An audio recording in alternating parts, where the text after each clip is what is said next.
All right, so I think we are good to start. All right, so again, let me repeat what we are going to do today. So we are going to uncover the hidden details of this Dirac delta function, and we'll try to understand it in a much more theoretical way. Okay, so more mathematical, and we'll try to prove something which we all at final after 1 hour of the session, we will all agree that this is really essential thing to learn.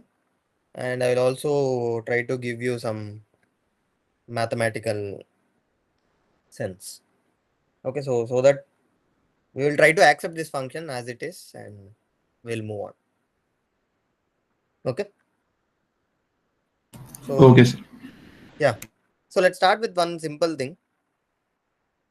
Okay, so can you think of any function that is zero everywhere, but if you just integrate it, it still adds up to 1 and explodes to infinity at a single point,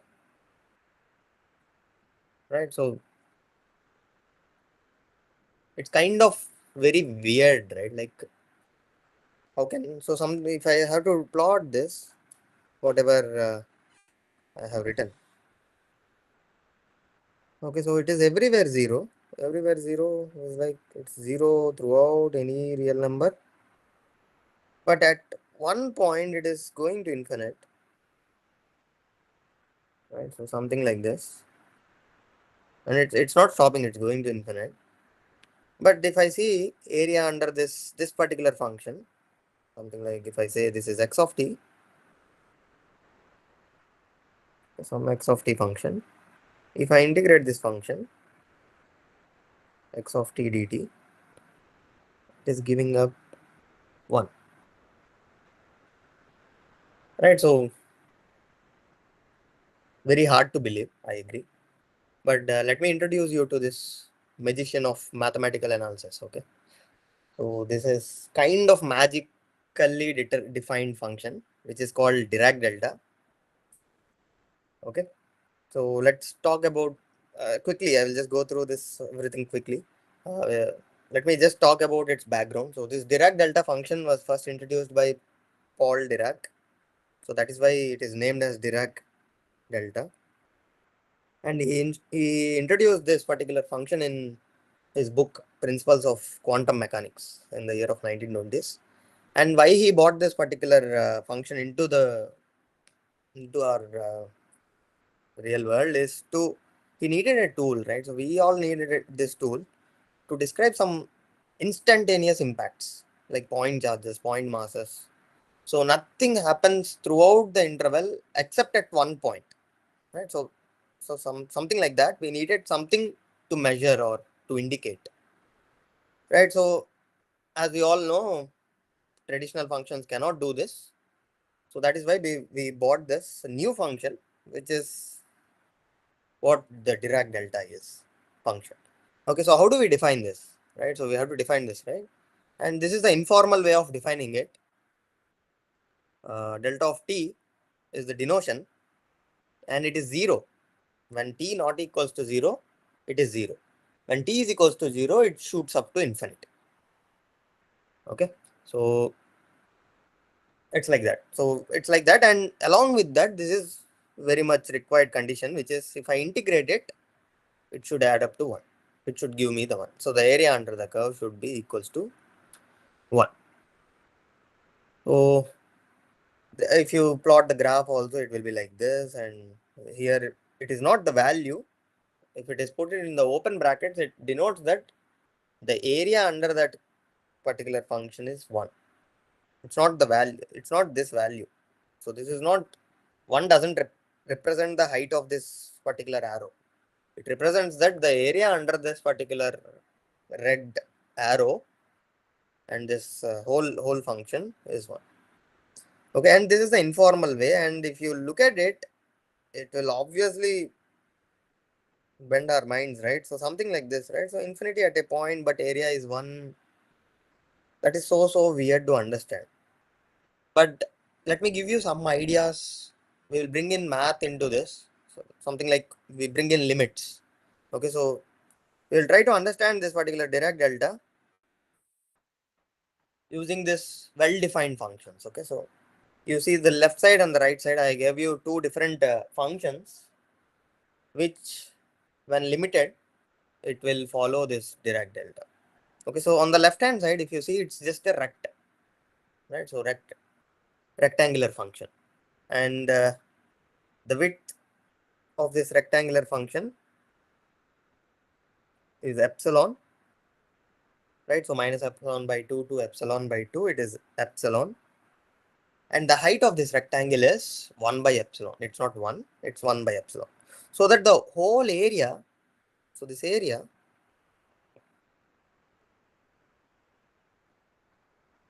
under this function, so the whole area under this curve becomes 1, right? So it's a rectangle. So length into breadth gives me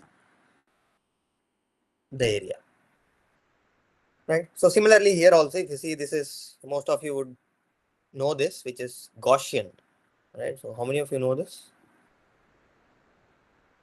Anybody who knows this curve? I've just seen the figure once. I don't know the mathematical properties of it. You have seen it, right? So normal function, normal distribution or normal curve. Is it called as the bell curve or something? It's not, yeah, it's the bell curve, Okay. but yeah, so it's called Gaussian function. Okay, so okay, the name is not necessary, but whatever is required is this particular function. This particular function 1 by square root 2 pi into delta into e power minus t square by 2 delta square. So you just plot this, you will see this kind of behavior.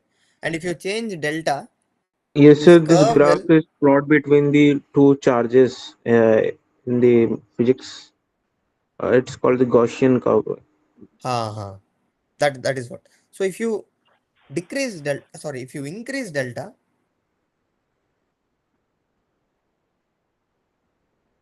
mm, okay, if you decrease delta, what will happen is this curve will slowly start looking like this. Okay, so you play it around, you know Desmos, right? You just open Desmos and plot this particular curve and put delta as a variable and try moving this delta from different values, and you will see this curve like this will change as you decrease delta. As you increase delta, this curve will become like this, flatter and flatter.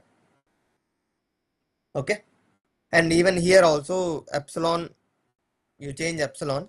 So if you take larger epsilon, you will see your rectangle will be like this. And as you reduce the value of epsilon, this will slowly become like this and like this. And if you further reduce your epsilon, it will slowly start behaving like this. Approaching towards infinity. Correct. So as epsilon goes to 0, these 2 points comes closer and closer to 0. This height will also go to higher and higher, right? So imagine, like, you can you can get a sense of this, no? As epsilon reduces, the width of the rectangle decreases, but the height of the rectangle increases. And as epsilon tends to 0, okay, so even see here the area is independent of epsilon. That also you should observe, right? So area is 1 always. So if your width is epsilon, your height is 1 by epsilon, no matter what the epsilon value is. Okay, so that is the key point of our delta function, right? So always the area under this curve remains 1. And now how this delta epsilon of t is connected to delta of t? If I bring my epsilon to 0, like very, very close to 0, I'm not making it 0. That is why this limits comes into the picture, right? So we are not actually making epsilon to be 0. We are tending our epsilon to 0. So it's like 0.0000000, many zeros, 1, kind of like that. So okay, epsilon is not still 0. Then this delta epsilon of t, this particular rectangular function, will start looking like delta function, right? So after So if you move your epsilon very close to 0, you will see this kind of expression, and that is what we need, right? So that's Dirac delta, right? So at one point it shoots up like anything, and all other points it will be 0, but still maintaining this area under the curve to be 1. Okay. So in the similar way here also, if you tend this delta to 0, okay, so what will happen is this curve slowly starts shrinking. So it will shrink like this, then it will further shrink like this. And as delta approaches to 0, it will it will be like almost 0, and here it will just shoot up and it will be like this. Again, here also if you tend your delta to be 0, you will get our delta of x. So delta of x, remember the property, and where we started with, we need a function that is 0 everywhere, whose area under the curve is 1 and explodes to infinity at a single point. So this is what we want, right? And we kind of generated them, right? So like this, consider this, tend epsilon to 0, we will get that. Consider this kind of function, tend delta to be 0, you will get that kind of function where at every other point it will be 0. Only at one point it will shoot up, it will have the almost infinite value. And if you compute the area under the curve, it will still be 1. So here also the area under the curve will be 1. Okay. And again, here also it is independent of delta. Okay. So area remains 1. So now again, there is third expression also. I can give you and you can all check it. So some other delta 1 of t, which is 1 by pi, uh, some epsilon by t square plus epsilon square. So this is called Lorentzian function. Again, this also you tend epsilon to 0. You will see that you will get an delta, Dirac delta kind of expression. Right. So that is how we can think of Dirac delta. Okay. So think of Dirac delta to be a limiting functions of these kind. Okay. So think of it as a limiting function. But to be frank, in classical sense, it is not a function. Okay. So why is not a function? This delta square. So if it is a function, I can multiply functions, I can take powers of a function and so on, right? I can do that. But delta square of t or delta cube of t, this doesn't make any sense. Okay, so we are not going to use it in that way. So this is again going back, this is just to how are we going to use it? We needed something to describe these point charges, right? So that is why we got this Dirac delta. So once we are bringing that, we have to bring that carefully, right? So we should not violate any rules, right? So again, you want to describe an electric charge that all concentrated at one point, okay? So how would you write the function, right? So for that we brought this Dirac delta, and again we don't want to involve in delta square or delta cube because we don't need. So there is no such things like that, right? So it doesn't make sense also to talk about delta square of t or delta cube of t. It's more thought of like some generalized function or distribution. So it's like distributions, right? So it's like that. So then even mathematicians and electrical engineers both can partially agree to each other. So when you say it is a function, we mathematicians won't like it. Okay, so in order to subside this war between mathematicians and electrical engineers, so we kind of said that okay, Dirac delta is not exactly like a function, it is more like a distribution. Okay, so that is one thing. And now how do I define properly? As I said before, this is an informal definition where mathematicians won't like, right? So in order to define it in such a way that both of us agrees to one thing is where we're using this property, which is called sampling property or sifting property. It just sifts out the value at some point. Okay, so what is this property? When a function x of t gets multiplied to this Dirac delta of t, it will just sifts out the value at x of 0. Okay, so it's like a fingerprint scanner. Okay, so only accepts the exact match. Okay, so something like that. So this Dirac delta is like out of the whole function values. If you multiply it with the delta of t, it will just pulls out or samples the value at t is equals to 0. It's like x of 0.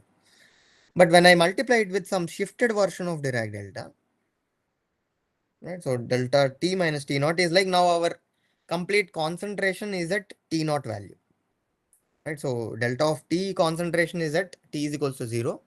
When I shift it, delta t minus t naught will shift to t naught. So I hope you all understood this.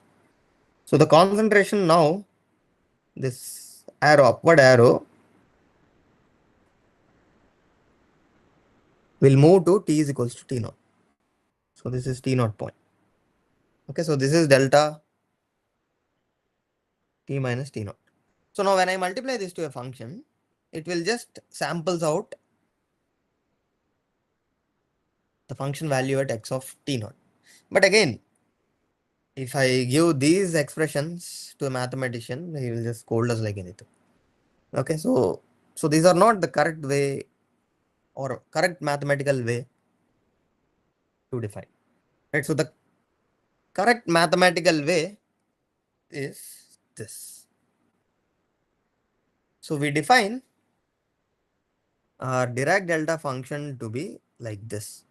So when I take the integral from minus infinite to plus infinite, inside if I take my function x of t multiplied with shifted version of delta, so wherever the shifted version goes, the result that is obtained will be just the sample value at t is equals to t naught, the function value at t is equals to t naught. So now everything comes to, everything makes sense. Right, so when I take this particular function x of t into delta of t minus t naught, we all know delta of t minus t naught is not an infinity function. Okay, so now think of it like these functions. So delta of t naught, delta of t is like these functions. So where I limit this and I will get delta of t. Right, so the whole concentration will be around t is equals to t naught. And if I integrate it out, right, so if I integrate it out, if my x of t is like this, and my delta of t minus t naught will be like this.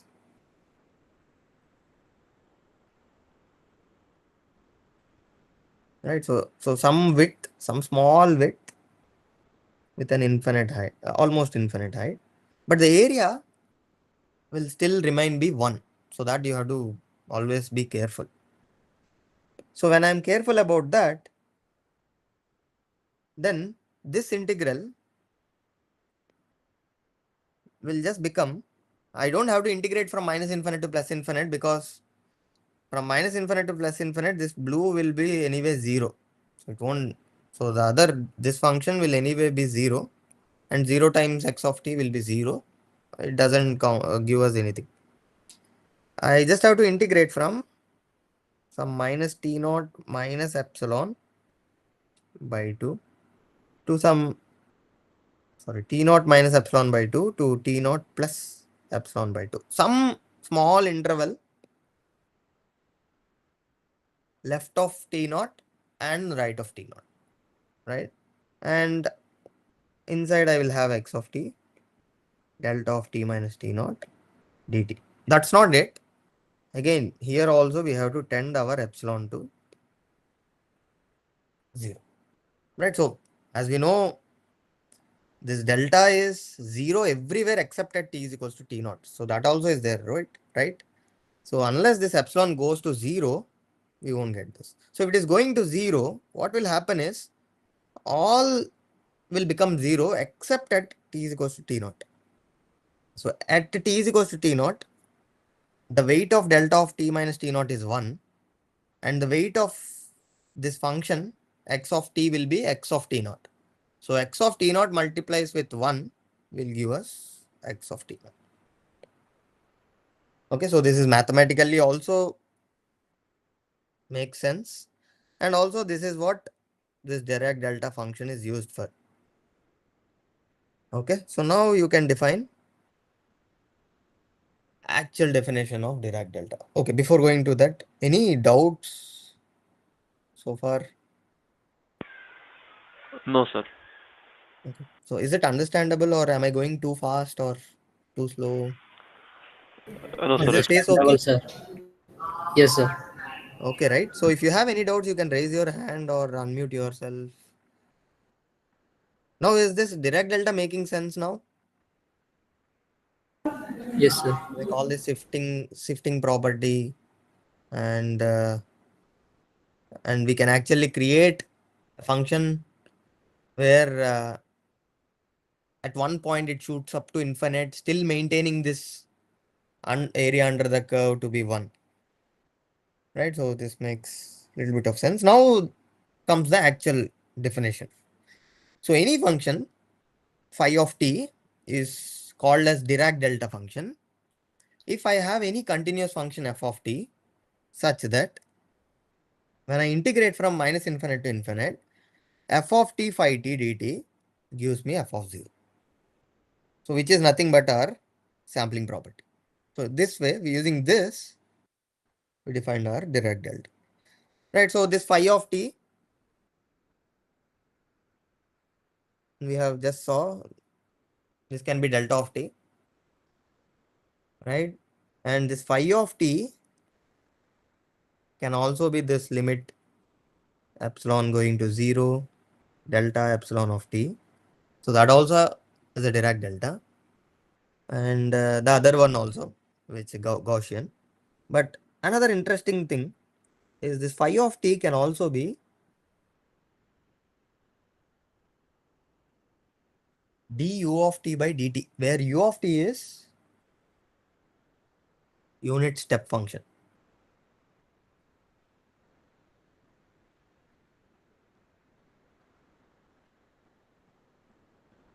Okay, so we all know unit step function, right?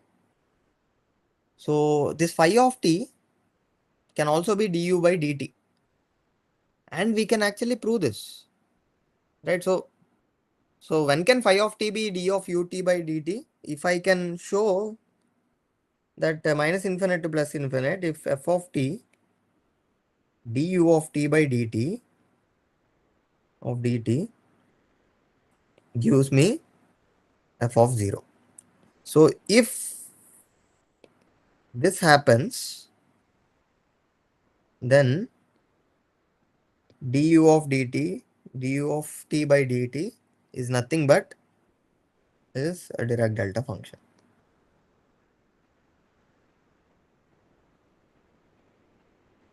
Right, so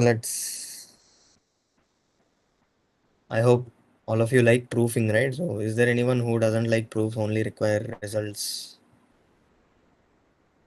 So now I just wanted to prove it. Should I prove it or is it okay? You all can accept this fact that d of u t by dt is delta of t. Proof Anyone? would be better, sir. Shall I prove it? Okay. Okay, so let's prove this. Okay, so all I wanted to show is this. So if I can show, so that is what Dirac delta is, right? So any function, if this satisfies this condition, that is a Dirac delta function. Now if I show this, then d of ut by dt is a Dirac delta function. So delta of t is nothing but d of ut by dt. Okay, so let's show that.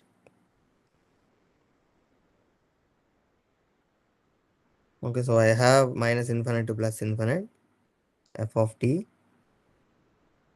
du of t by dt dt. So we all know how to integrate, right? So this is a UV. You can use the UV formula, no? So think of it like function u and v. And what will be the formula? U integral v minus integral of du integral v dt, right? So just recall, math 1 we have studied this. So where u is f of t and v is du of t by dt. Right, so this will be u is f of t. Now integral of dut by dt, what will it be? So what is integral of dut by dt? U of t. U of t. So this is u of t minus integral. Du is the derivative of f of t. And again, integral of d of u of t is u of t dt. And we have limits also, right? So we have to substitute limits. So minus infinite plus infinite. Here also it is minus infinite plus infinite. Right. So now if I substitute plus infinite, I'll have f of infinite into u of infinite minus, so this thing. So I'm just writing this. So using fundamental theorem of calculus, right? So we can do this. F of minus infinite u of minus infinite. Right, and we have this thing coming here, minus this thing. What is u of minus infinite? 0. U of t is a step function, right? Unit step function. And u of minus infinite is 0. And u of infinite is, come on, these things, 1. 1. Right? So now this got vanished. Right? So we don't have this because f of minus infinity is to 0 is 0. So this is gone. And then we are left with f of infinite minus. So you see this expression now, minus infinite to plus infinite, f prime of t into u of t dt. And if you carefully look at u of t is 1 only in the interval 0 to infinite, right? And from minus infinite to plus infinite, sorry, from minus infinite to 0, u of t is 0. So I don't have to consider that particular case, right? So I can split this integral minus infinite to plus infinite f prime of t, and in this interval minus infinite to 0, u of t is 0 dt minus 0 to infinite f prime of t, u of t is 1 in this interval, and this, right? Again, this is 0 times f prime of t. This is again 0. So this will also get vanished. All we are left with is f of infinite minus integral of 0 to infinite f prime of t dt. What is this now? So if I integrate f prime of t, I will have f of t and the limits are infinity and 0. So f of infinite minus f of t and the limits are infinity and 0. So if I substitute the limits, what will I get? F of infinite minus, inside we'll have f of infinite, sorry, f of infinite minus f of 0. And if you just simplify it, you will see that f of infinite and the inside f of infinite will get cancelled out, and minus into minus f of 0 will give us f of 0. So what we proved eventually, this integral evaluates to f of 0, which implies that this condition is satisfied when phi of t is dut by dt, which implies that dut by dt is a Dirac delta function, which is delta of t. So the derivative of unit function is Dirac delta, right? So if the derivative is like this, we can also write u of t in terms of Dirac delta, right? So what is u of t? It will be from minus infinite to t, some delta tau d tau. And now why I bought tau is because just to differentiate, this t is different from the inside integral. Okay, so this is the reason behind taking the derivative of the unit step function becoming a delta, Dirac delta. Okay, and this is the mathematical proof. And yeah, any doubts, or at least anybody got surprised or Yes, sir, amused, I or have. yeah, go on. So for this equation is equals to f of 0, there should be a condition also that limits goes to minus infinity to infinity. Is that? Can you repeat your question, Sonali? Yes, sir. For this formula, Hmm. it's equals to f of 0. So there should be a one condition also that its limit will go to the minus infinity to infinity. Sorry, Yeah, so integration is it's from minus infinite to plus infinite. okay, sir. So it's like you are integrating throughout. Okay, so that is what it means. So you're not leaving out anything. So you're just computing the area under the whole curve. Okay, sir. Okay. Yeah, and this makes sense also. So this is how you have to define your Dirac delta. But see again, we electrical engineers don't need all these things. All we need is how to use this Dirac delta. Right? At the end of the day, if this is helping us somewhere, we will just take it. So we are just happy with this kind of definition and we will move on. Right? So something like this. And we will represent graphically, this is how we represent our Dirac delta. Okay. Okay, so yeah, if no doubt, then we will talk about some more properties and we will do a lot more examples. The last 15 minutes, I will spend some time to deal with the different types of examples. But before that, let's finish this. So this Dirac delta is an even signal. So even symmetry or even signal. So it's an even signal because delta of t actually becomes delta of minus t. So we can check that, right? So you compute delta of minus t, you will get the same signal back. Okay, it is symmetric along this y-axis. So it's an even signal. And this is more important, what's more important, which is scaling. Okay, so what will happen if I scale, which is delta of at?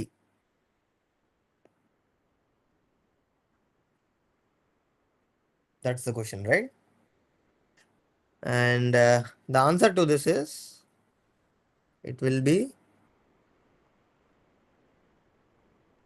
it will get divided by that scaling factor, delta of t. Okay. Again, we can prove this very easily. What we have to do is, as we know, x of t,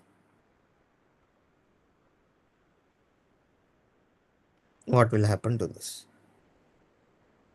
right? So we can use substitution. So you substitute some p equals to at. Okay, and then what we'll get is dp is adt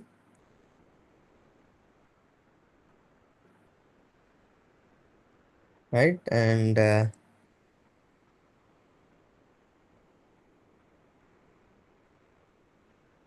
what else we get?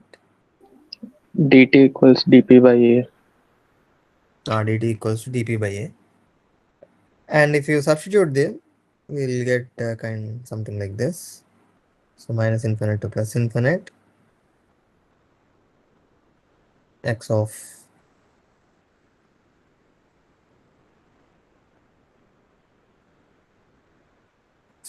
p by a.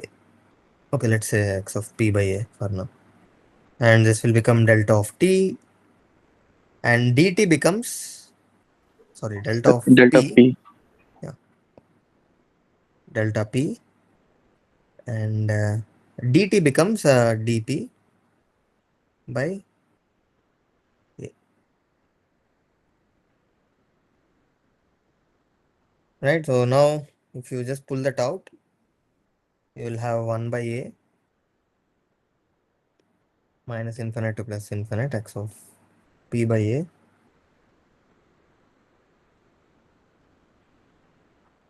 right? Delta of p dp. Now we know this becomes x of, when p becomes 0, only there will be the weight, highest weight will be there. So if you substitute p is equals to 0, it will just become 1 by a x of 0.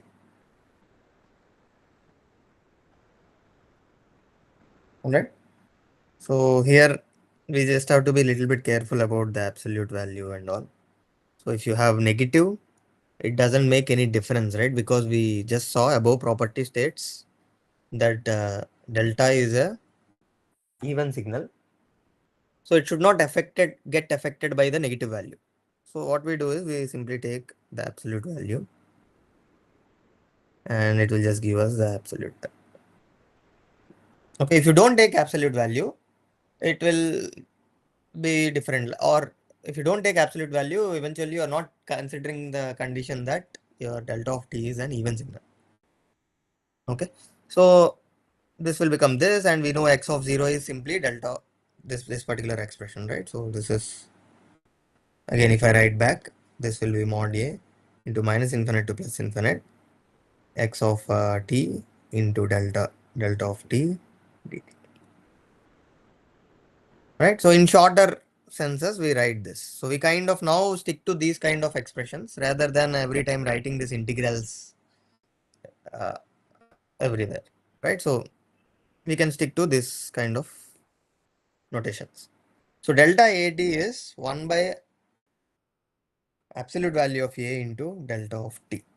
And this is why I'm saying this is really important is when we solve these examples, you will understand the importance. Okay. So let's do a few examples.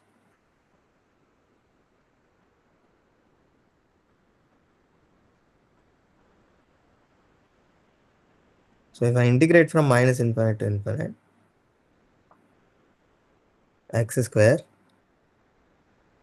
delta x dx. So you just have to remember that I just change the variable, okay, from t to x, but it doesn't make any difference, right? So what do you think the answer is?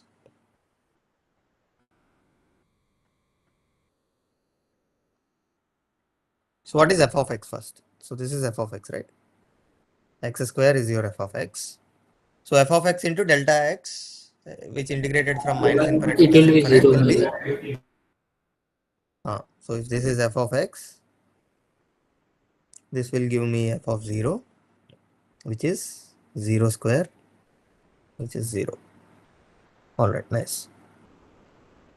So then what will be this? X plus 1 whole cube delta x plus 1 dx. Now the concentration, so always look at this particular expression first. So where is my that arrow, upward showing arrow is there? So or where is my whole energy is concentrated? So at what point? Right, so just plot and see if you want. So delta x plus 1 will look like this, right?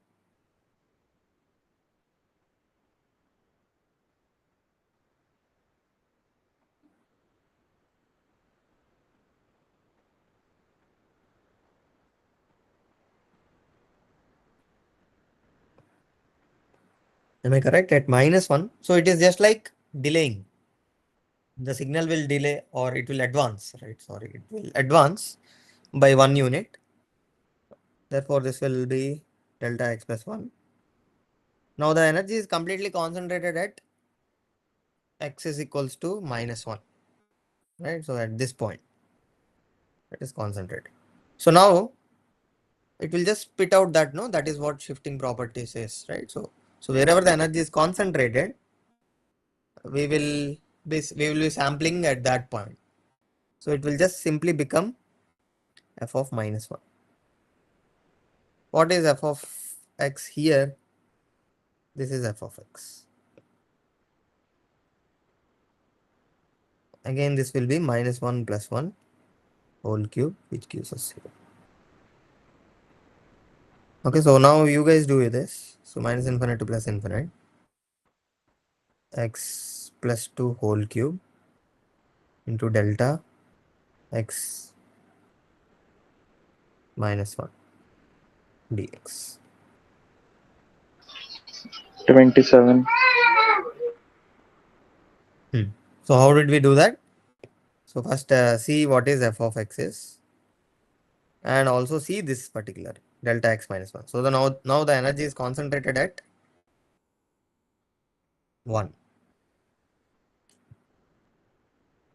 right?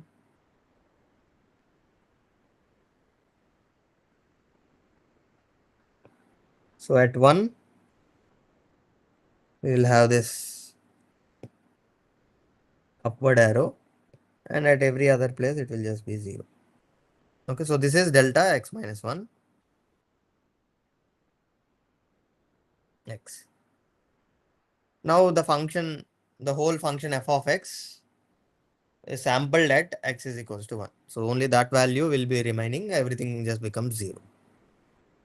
Right, so this will be f of 1, and f of 1 is 1 plus 2 whole cube, which is 3 cube, which is 27. So easy, right? So as long as scaling factor doesn't come into the picture, this is very, very easy. Now let's see some examples where the scaling factor comes into the picture. So if I have this kind of expression, okay, so sine pi t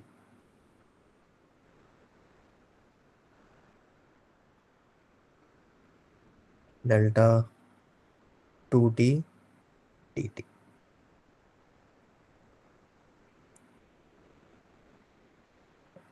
Or let's do cos pi t.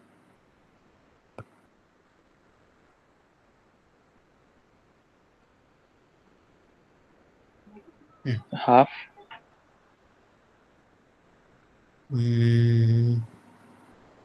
Okay, so somebody said half. Any other answers?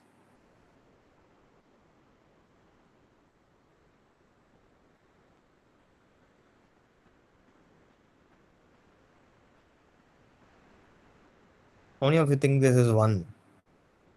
Nobody thinks so. So the concentration is still at t is equals to 0, no? So if you look at this, It will be half. that's good. So even the concentration is still at t is equals to 0, but you just see how much concentration is present, right? So when you scale it, the concentration will get, Width is half. so that is what the scaling factor says, right? So delta AT has strength of, it will not have the same strength as delta of T. It will have the strength to be equals to 1 by the scaling factor times delta of T. So there is 1 by delta of the 1 by mod A, right? So this is changing the strength of the peak. So every time here the strength is 1, here the strength is 1, okay? But here, since we have delta 2t, first try to remove that scaling factor. Okay, so instead of delta 2t, what I can replace it with? I can replace it with 1 by 2 delta t. Correct? So that I can do, no? So using this property. So delta AT, I can replace it with 1 by mod A into delta T. After doing that, I will have something like this, minus infinite to plus infinite, cos pi t, delta t, dt, and there is half. You can pull that half outside. Now this becomes cos pi into 0. Right, so if the function value at t is equals to 0, cos 0 is 1. So half times 1 will be half. This is the answer. Now let's make our lives more complicated. Okay, so let's do shifting and scaling, both comes together. Okay, so something like minus infinite to plus infinite, e power minus 3t delta 2t minus 2 dt. E power minus 3 E power? minus 3. Okay, so Sorry, 1 by this 2 is e what power I minus want. 3. Sorry? 1 by 2 e power minus 3. Okay. So this is a very common mistake that every one of us do, including myself, or maybe even the one who is really expert in this Dirac deltas and everything. Very common mistake that we do is whenever we have the scaling and shifting together, we kind of eventually forget the scaling factor. Okay, so what we do is, so when will this become 0? Right, so that is what we do. So when will this inside expression of delta becomes 0? So that's where the strength lies. Right, so what we do is, we'll just do 2t minus 2 is equals to 0, t is equals to 1. So at t is equals to 1, we will have the strength. And once we have strength at t is equals to 1, the function, whole function e power minus 3 will just sample at t is equals to 1. And we'll just simply write minus 3 times 1, which is e power minus 3. And to our surprise, the answer would be wrong and we'll lose the marks. Right, so what is correct here is, when we have the scaling factor again, so again you have to eliminate that scaling factor first. So how do we do that? Minus infinite plus infinite e power minus 3t delta of 2 of t minus 1. I can write it in this way, right? So now I have scaling factor of 2. I'll have to eliminate 2, or I can just replace using the scaling property. I can just replace it with half times delta t minus 1 dt. Right, and this will be minus infinite to plus infinite e power minus 3t stays like that. Now half goes out, minus infinite to plus infinite e power minus 3t delta t minus 1 dt. Now this is slightly easier. It is just a shifting. The strength lies at t is equals to 1. This will just become half into e power minus 3 times 1, which is half e power minus 3. So this half is what we forget generally. Right? Okay, that's great. Now let's do one more example. Sir, if it is Then 2t minus 1. then it will just become 2 times of t minus half, no? The strength lies at half.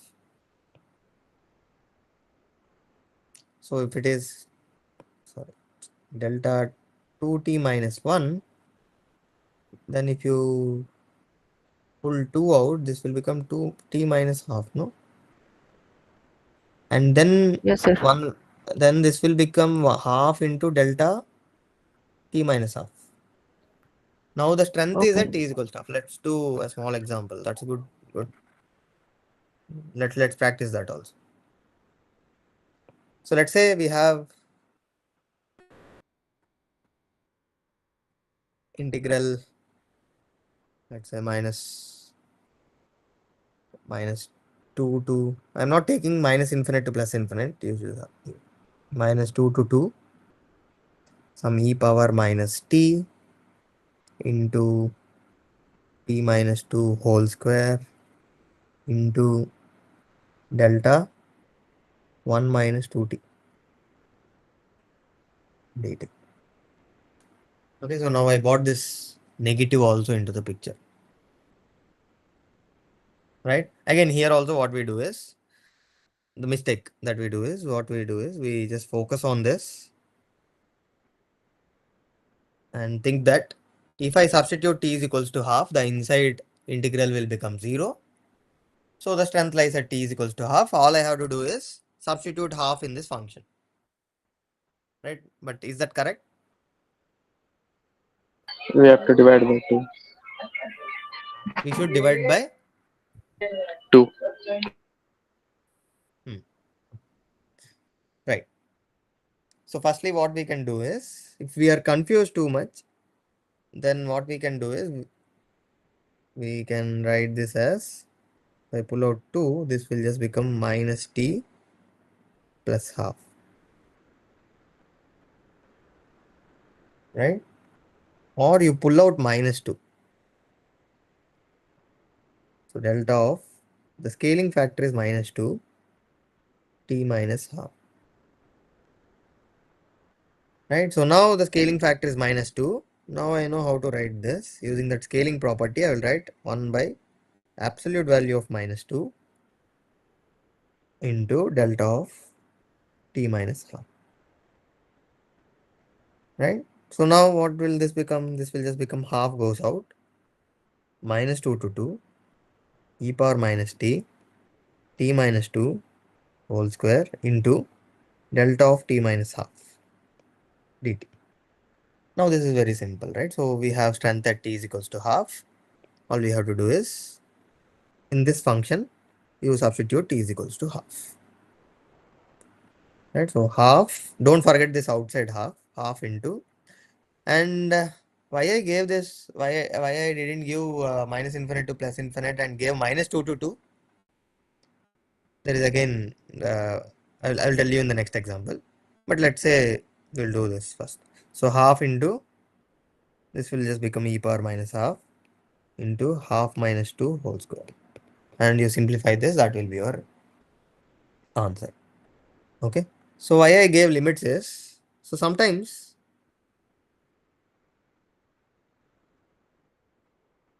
the questions could be like this.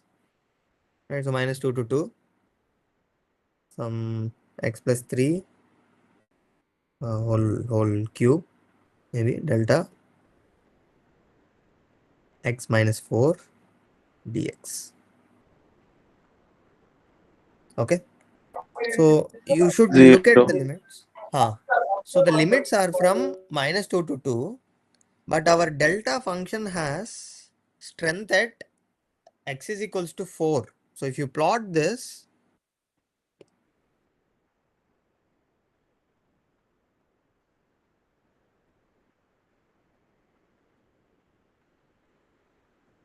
so this is 1, and at 4 we have this delta function, and x plus 3 whole cube would be something like this, like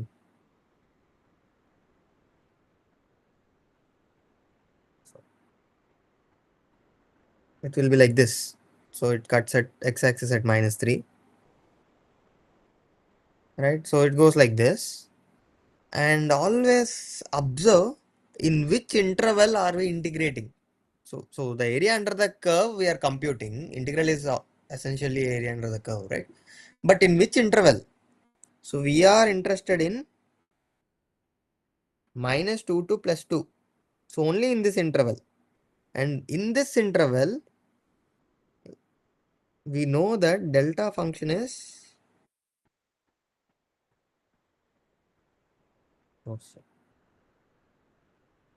delta function is 0. So you observe this. Minus 2 to 2, our red function is just 0. That's right. What essentially is this? So this delta x minus 4 is 0 in the interval minus 2 to 2. So this will just be 0. Once this is 0, the whole integral will become 0, right? So in hurry, what we do is we kind or tend to forget this limits. Looking at the limits, what we do is delta x minus 4, the strength is at 4. So all I have to do is substitute 4 in this function, and we'll write this will be 4 plus 3 whole cube, which is 7 cube. Right, so we'll try to give 7 cube as the answer. Okay, but this is really important. Okay, so that is why I gave here also the limits minus 2 to 2. So here the strength is at half.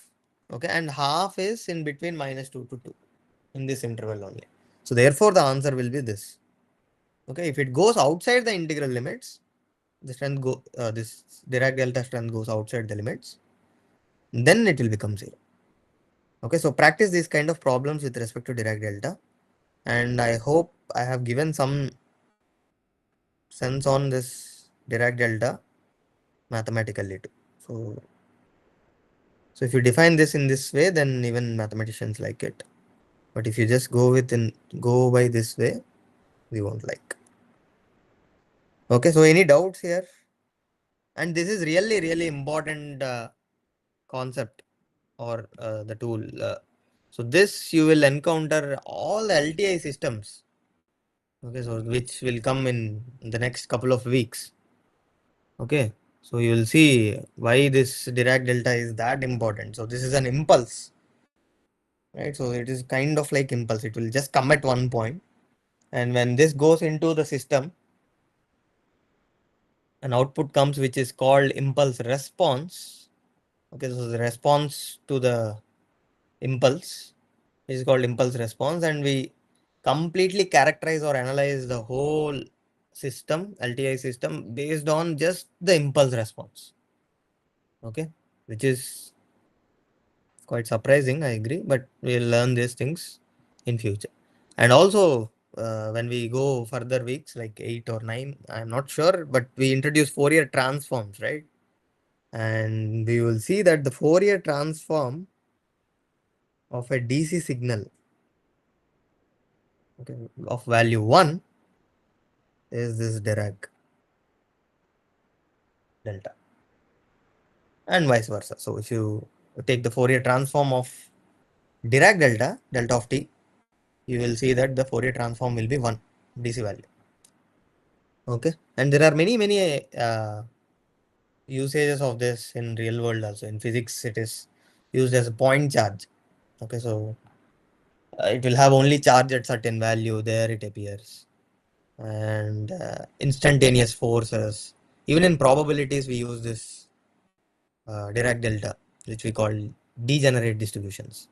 Okay, so look out for this Dirac delta somewhere. You can search this Dirac delta, and it has many uses. So that is why we bought in. Like not we. This Paul Dirac has introduced this function. Yeah, we should start appreciating this function and move on. That's it. Okay. All right. So I think that's all I have for today. If you have any doubts, I'm happy to answer.